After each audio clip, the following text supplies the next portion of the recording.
Hello സ്നേഹം നിറഞ്ഞവരെ, ഇന്ന് ഒരു ക്രിസ്ത്യാനിയെ സംബന്ധിച്ചിടത്തോളം ഏറ്റവും സന്തോഷമുള്ള ദിവസമാണ്. നമ്മുടെയൊക്കെ ലൈഫിന് ഏറ്റവും കൂടുതൽ അർത്ഥം നൽകുന്ന ദിവസവും ഈ ദിനമാണ്, കർത്താവിൻ്റെ ഉത്ഥാന ദിവസം. ഈ ഒരു ദിവസം ഇല്ലായിരുന്നെങ്കിൽ നമ്മുടെയൊക്കെ ജീവിതത്തിന് ഒരു അർത്ഥമുണ്ടാകുമോ എന്ന് പോലും സംശയമാണ്.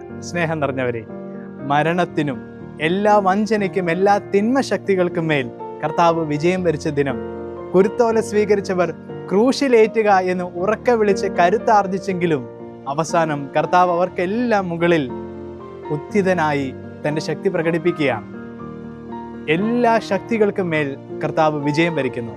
സ്നേഹം നിറഞ്ഞവരെ, നമ്മുടെയൊക്കെ ജീവിതത്തിലെ പ്രതിസന്ധികൾക്ക് മേൽ, നമ്മുടെ ജീവിതത്തിലെ സഹനങ്ങൾക്ക് മേൽ ഇതുപോലെയുള്ള ഒരു ശൂന്യമായ കല്ലറ, ഉത്ഥാനത്തിൻ്റെ കല്ലറ ഉണ്ട് എന്നുള്ളത് നമ്മെ സംബന്ധിച്ചിടത്തോളം ഏറ്റവും വലിയ വിശ്വാസമാണ്.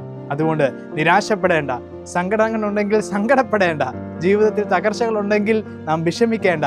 നമ്മെ സംബന്ധിച്ചിടത്തോളം മൂന്നാം ദിനം കർത്താവിൻ്റെ ഉത്ഥാനം നമ്മെ കാത്തിരിപ്പുണ്ട്. കർത്താവിൻ്റെ ഉത്ഥാനത്തിൻ്റെ എല്ലാ ആശംസകളും സ്നേഹപൂർവ്വം നേരുന്നു. നോമ്പ് അവസാനിക്കുകയാണ്. ആ സന്തോഷവും വളരെ സ്നേഹപൂർവ്വം നേരുന്നു.